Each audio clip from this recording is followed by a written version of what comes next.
தலைப்பு செய்திகள். உயிர்த்த ஞாயிறு நாடு முழுவதும் உள்ள தேவாலயங்களுக்கு பலத்த பாதுகாப்பு. அரச வைத்தியர்களின் போராட்டம் தொடர்கிறது. இன்று முக்கிய தீர்மானம். நம்பிக்கையில்லா பிரேரணை மீது 10ஆம் தேதி வாக்கெடுப்பு. ஈரானுக்கு கடைசி எச்சரிக்கையை விடுத்த ட்ரம்ப். ஈரான் வெற்றியை பிரகடனப்படுத்தி போரை முடிக்க வேண்டும், ஈரானின் முன்னாள் வெளியுறவு அமைச்சர். விரிவான செய்திகள். இன்று நாடு முழுவதும் கிறிஸ்தவர்களால் உயிர்ப்பு பெருவிழா கொண்டாடப்படும் நிலையில் பாதுகாப்பு படையினரின் விசேட பாதுகாப்பு ஏற்பாடுகள் பலப்படுத்தப்பட்டுள்ளன. காவல்துறை மா அதிபர் பிரியாந்த வீரசூரிய வழங்கிய விசேட அறிவுறுத்தல்களுக்கு அமைய காவல்துறையினர் மற்றும் இராணுவத்தினர் தேவாலயங்களை சூழ பாதுகாப்பு பணியில் ஈடுபடுத்தப்பட்டுள்ளனர். அனைத்து காவல் நிலையங்களுக்கும் காவல்துறை மா அதிபரினால் விசேட உத்தரவுகள் பிறப்பிக்கப்பட்டுள்ளன. குறிப்பாக மக்கள் அதிகளவில் கூடும் தேவாலயங்களை அடையாளம் கண்டு அங்கு மேலதிக பாதுகாப்பை வழங்குமாறு அறிவுறுத்தப்பட்டுள்ளது. காவல்துறையினர், விசேட அதிரடி படையினர் மற்றும் இராணுவத்தினர் இணைந்து நாடு தழுவிய ரீதியில் தேவாலயங்களுக்கு பாதுகாப்பு வழங்கி வருகின்றனர். கொழும்பு உள்ளிட்ட பிரதான நகரங்களில் உள்ள முக்கிய தேவாலயங்களில் ஆயுதமேந்திய காவல்துறையினரும் இராணுவத்தினரும் கடமையில் ஈடுபடுத்தப்பட்டுள்ளனர். 2019ஆம் ஆண்டு உயிர்த்த ஞாயிறு தினத்தன்று நடத்தப்பட்ட தற்கொலை தாக்குதல்களை கருத்தில் கொண்டு பக்தர்களின் பாதுகாப்பை உறுதிப்படுத்தும் ஒரு முன்னெச்சரிக்கை நடவடிக்கையாகவே இந்த பாதுகாப்பு பலப்படுத்தப்பட்டுள்ளது. நியாயமற்ற இடமாற்ற முறையை கண்டித்து அரசு வைத்திய அதிகாரிகள் சங்கம் நேற்று ஆரம்பித்த பணி பகிஷ்கரிப்பு போராட்டத்தை தொடர்ச்சியாக முன்னெடுப்பதற்கு தீர்மானிக்கப்பட்டுள்ளது. நேற்று காலை 8 மணி முதல் ஆரம்பமான இந்த பணி பகிஷ்கரிப்பு போராட்டம் காரணமாக நாடளாவிய ரீதியில் உள்ள அரச வைத்தியசாலைகளின் சேவைகள் பாரிய அளவில் பாதிக்கப்பட்டுள்ளன. இந்நிலையில் தமது கோரிக்கைகளுக்கு உரிய தீர்வு கிடைக்காத காரணத்தால் போராட்டத்தை தொடர்ச்சியாக முன்னெடுக்க சங்கம் முடிவு செய்துள்ளது. இது குறித்து கருத்து வெளியிட்ட சங்கத்தின் செயலாளர் வைத்தியர் பிரபாத் சுகந்ததாச, எமது நியாயமான கோரிக்கைகள் தொடர்பில் அதிகாரிகளுடன் இணக்கப்பாடு எட்டப்படாததால் போராட்டத்தை தொடர தீர்மானித்துள்ளோம். எமது அடுத்த கட்ட அதிரடி நடவடிக்கைகள் மற்றும் போராட்டத்தின் வீச்சு குறித்து நாளை கூடவுள்ள சங்கத்தின் நிறைவேற்றுக்குழு கூட்டத்தில் இறுதி தீர்மானம் எடுக்கப்படும் என்று தெரிவித்தார். திடீரென ஆரம்பிக்கப்பட்ட இந்த போராட்டத்தால் வெளிநோயாளர் பிரிவுகள் மற்றும் கிளினிக் சேவைகள் ஸ்தம்பித்துள்ளன. இதனால் தூர இடங்களிலிருந்து சிகிச்சைகளுக்காக வந்த ஆயிரக்கணக்கான நோயாளர்கள் எவ்வித சிகிச்சையுமின்றி திரும்பி செல்லும் நிலை ஏற்பட்டுள்ளது. அவசர சிகிச்சை மற்றும் அத்தியாவசிய சேவைகள் மாத்திரம் வழமை போல் இயங்கி வருகின்றமை குறிப்பிடத்தக்கது. வடக்கிற்கான புகையிரத சேவைகள் எதிர்வரும் வியாழக்கிழமை மீள ஆரம்பிக்கப்பட உள்ளதாக யாழ்ப்பாண புகையிரத நிலைய பொறுப்பதிகாரி பிரதீபன் தெரிவித்துள்ளார். மகாவ முதல் ஓமந்தை வரையிலான புகையிரத பாதையில் 5 புகையிரத பாலங்களை மாற்றியமைக்கவும், யானைகள் கடந்து செல்வதற்காக அமைக்கப்பட்ட சுரங்க பாதையை புனரமைக்கும் பணிகளை மேற்கொள்ளவும் ஏதுவாக வடக்குக்கான புகையிரத சேவைகள் கடந்த ஜனவரி மாதம் 26ஆம் தேதி முதல் நிறுத்தப்பட்டது. இந்த நிலையில் தமிழ் சிங்கள புத்தாண்டை முன்னிட்டு எதிர்வரும் 9ஆம் தேதி முதல் புகையிரத சேவைகள் மீண்டும் ஆரம்பிக்கப்பட உள்ளன. புகையிரத சேவைக்கான முற்பதிவுகள் நேற்று முதல் ஆரம்பிக்கப்பட்டுள்ளமையினால் பயணிகள் தமக்கான முற்பதிவுகளை மேற்கொள்ள முடியும் என தெரிவிக்கப்பட்டுள்ளது. அதேவேளை சுமார் 2.5 மாதங்களுக்கு பின்னர் புகையிரத சேவைகள் மீள ஆரம்பிக்கப்பட உள்ளமையினால் புகையிரத கடவைகள் கடப்பவர்கள் பாதுகாப்பாக கடக்குமாறும் புகையிரத பாதைகள் தொடர்பில் அவதானமாக இருக்குமாறும் அறிவுறுத்தப்பட்டுள்ளது. தற்போது நிலவும் கடும் வறட்சியான காலநிலை மற்றும் அதிகரித்துள்ள நீர் நுகர்வு காரணமாக கொழும்பு மற்றும் அதனை சூழவுள்ள பகுதிகளுக்கான குடிநீர் விநியோகம் பாரிய அச்சுறுத்தலை எதிர்நோக்கியுள்ளது என தேசிய நீர் வழங்கல் மற்றும் வடிகால் அமைப்பு சபை எச்சரித்துள்ளது. கொழும்பு நகருக்கு குடிநீர் வழங்கும் பிரதான நீர் சுத்திகரிப்பு நிலையங்களில் ஒன்றான கலடுவாவ நீர்த்தேக்கத்தில் இன்னும் 20 நாட்களுக்கு மாத்திரமே விநியோகிப்பதற்கான நீர் எஞ்சியுள்ளது என்று சபையின் தலைவர் பொறியியலாளர் சந்தன பண்டார தெரிவித்துள்ளார். இதேவேளை லபுகம நீர் சுத்திகரிப்பு நிலையத்தில் இன்னும் 50 நாட்களுக்கு மாத்திரமே நீர் இருப்பு உள்ளது என்றும் சுட்டிக்காட்டியுள்ளார். வெப்பமான காலநிலையினால் பொதுமக்களின் நீர் நுகர்வு சடுதியாக அதிகரித்துள்ளது.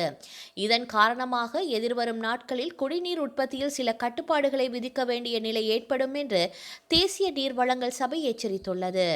நிலவும் வறட்சியான சூழலை கருத்திற்கொண்டு நுகர்வோர் குடிநீரை மிகவும் சிக்கனமாக பயன்படுத்துமாறு கேட்டுக்கொள்ளப்படுகின்றார்கள். குறிப்பாக அத்தியாவசியமற்ற தேவைகளுக்கு நீரை பயன்படுத்துவதை தவிர்த்து நிலவும் நெருக்கடியை சமாளிக்க ஒத்துழைக்குமாறு சபை கோரிக்கை விடுத்துள்ளது. எரிசக்தி அமைச்சர் குமார ஜெயக்கொடிக்கு எதிராக முன்வைக்கப்பட்டுள்ள நம்பிக்கையில்லா பிரேரணை மீது எதிர்வரும் 10ஆம் தேதி வாக்கெடுப்பு நடைபெறவுள்ளது. இதன்போது பிரேரணைக்கு ஆதரவாக வாக்களிப்பதற்கு ஐக்கிய மக்கள் சக்தி, ஸ்ரீலங்கா பொதுஜன பெரமுன, சர்வஜன அதிகாரம் உள்ளிட்ட கட்சிகள் தீர்மானித்துள்ளன. எனினும் வடக்கு கிழக்கை மையப்படுத்தி இயங்கும் தமிழ் தேசிய கட்சிகளின் நிலைப்பாடு இன்னும் அறிவிக்கப்படவில்லை. அடுத்த நாடாளுமன்ற கூட்டத்தொடரின் போதே இது தொடர்பில் அக்கட்சிகள் தீர்மானம் எடுக்க உள்ளமை குறிப்பிடத்தக்கது.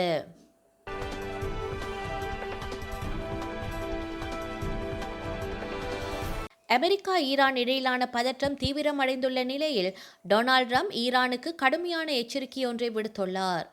அமெரிக்க ஜனாதிபதி தனது ட்ரூத் சமூக வலைதளத்தில் வெளியிட்டுள்ள பதிவில், ஈரான் ஒரு இணக்கப்பாட்டிற்கு வருவதற்கும் அல்லது ஹார்முஸ் நீரிணையை மீண்டும் திறப்பதற்கும் இன்னும் சுமார் 48 மணித்தியாலங்களை எஞ்சியுள்ளதாக தெரிவித்துள்ளார். முன்னதாக இதற்காக ஈரானுக்கு 10 நாட்கள் அவகாசம் வழங்கியிருந்ததாகவும் அவர் குறிப்பிட்டுள்ளார். இந்த அவகாசம் தற்போது முடிவை நெருங்கியுள்ளதாகவும் காலக்கெடு நிறைவடைந்த பின்னர் கடுமையான நடவடிக்கைகள் எடுக்கப்படலாம் எனவும் அவர் எச்சரித்துள்ளார். ஹார்முஸ் நீரிணை உலகின் முக்கிய கடல் வணிக பாதைகளில் ஒன்றாகும். உலகளாவிய எண்ணெய் ஏற்றுமதியின் குறிப்பிடத்தக்க பகுதி இந்த நீரிணை வழியாக நடைபெறுவதால் அது மூடப்படுவது சர்வதேச சந்தைகளில் பெரும் பாதிப்பை ஏற்படுத்தும் அபாயம் ஏற்பட்டுள்ளது. இந்த நிலையில் அமெரிக்கா மற்றும் ஈரான் இடையிலான உறவு மேலும் பதற்றமடையும் சாத்தியம் இருப்பதாக சர்வதேச அரசியல் ஆய்வாளர்கள் எச்சரிக்கை விடுத்துள்ளனர். ஈரானின் வெற்றியை பிரகடனப்படுத்தி தற்போதைய மோதலை முடிவுக்கு கொண்டு வருவதுடன் எதிர்கால மோதல்களை தவிர்க்கும் வகையிலான ஒரு ஒப்பந்தத்தை செய்து கொள்ள வேண்டும் என்று ஈரானின் முன்னாள் வெளியுறவு அமைச்சர் ஜவாத் ஜாரிஃப் வலியுறுத்தியுள்ளார். அமெரிக்காவை தளமாக கொண்ட ஃபாரின் அஃபேர்ஸ் இதழில் எழுதியுள்ள கட்டுரையில், பல ஆண்டுகளாக ஈரானின் அணுசக்தி திட்டம் தொடர்பாக அமெரிக்கா உள்ளிட்ட நாடுகளுடன் பேச்சுவார்த்தை நடத்தியதில் முக்கிய பங்கு வகித்தவர் இவர். அமெரிக்கா மற்றும் இஸ்ரேலுடனான போரை ஈரானுக்கு சாதகமான நிபந்தனைகளுடன் முடிவுக்கு கொண்டு வருவதற்கான ஒரு வரைபடத்தை இந்த கட்டுரையில் கோடிட்டு காட்டியுள்ளார். அவர் முன்வைத்துள்ள முக்கிய யோசனைகள் வருமாறு: அணுசக்தி மற்றும் பொருளாதார தடைகள். ஈரான் மீதான அனைத்து பொருளாதார தடைகளையும் நீக்குவதற்கு பதிலாக தனது அணுசக்தி திட்டத்திற்கு கட்டுப்பாடுகளை விதிக்கவும் ஹார்முஸ் ஜலசந்தியை மீண்டும் திறக்கவும் ஈரான் முன்வர வேண்டும். இந்த ஒப்பந்தத்தை வாஷிங்டன் முன்பு ஏற்க மறுத்திருக்கலாம், ஆனால் தற்போதைய சூழலில் ஏற்றுக்கொள்ள வாய்ப்புள்ளது. ஆக்கிரமிப்பு தவிர்ப்பு ஒப்பந்தம். ஈரானும் அமெரிக்காவும் எதிர்காலத்தில் ஒருவரையொருவர் தாக்க மாட்டோம் என உறுதியளிக்கும் வகையில் பரஸ்பர ஆக்கிரமிப்பு தவிர்ப்பு ஒப்பந்தத்தில் கையெழுத்திட தயாராக இருக்க வேண்டும். பொருளாதார உறவுகள். அமெரிக்காவுடன் பொருளாதார ரீதியான தொடர்புகளை ஏற்படுத்திக் கொள்ள ஈரான் முன்வரலாம். இது அமெரிக்க மற்றும் ஈரானிய மக்கள் இருவருக்கும் நன்மையை பயக்கும். உள்நாட்டு வளர்ச்சி.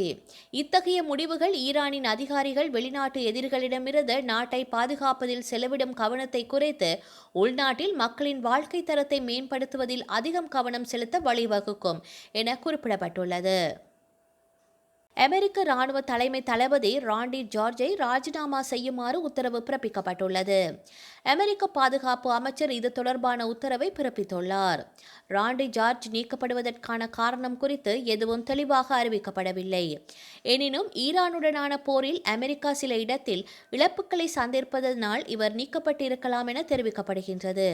அதே நேரத்தில் இது உயர்மட்ட இராணுவ தலைமைகளில் நடைபெறும் வழக்கமான ஒரு மறுசீரமைப்பு நடவடிக்கை தான் என்று பென்டகன் வட்டாரங்கள் தெரிவித்துள்ளன. வரலாற்றில் இன்று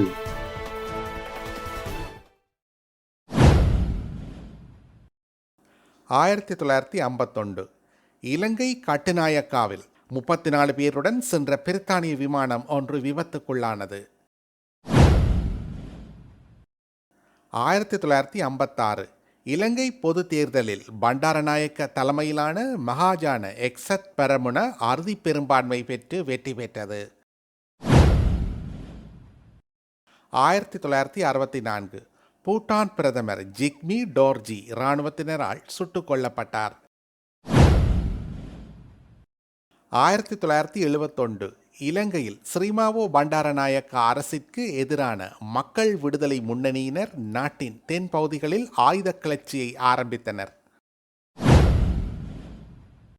1981 தமிழீழ போராளிகள் குட்டிமணி, தங்கத்துரை, ஜெகன் ஆகியோர் இலங்கை இராணுவத்தினரால் கைது செய்யப்பட்டனர்.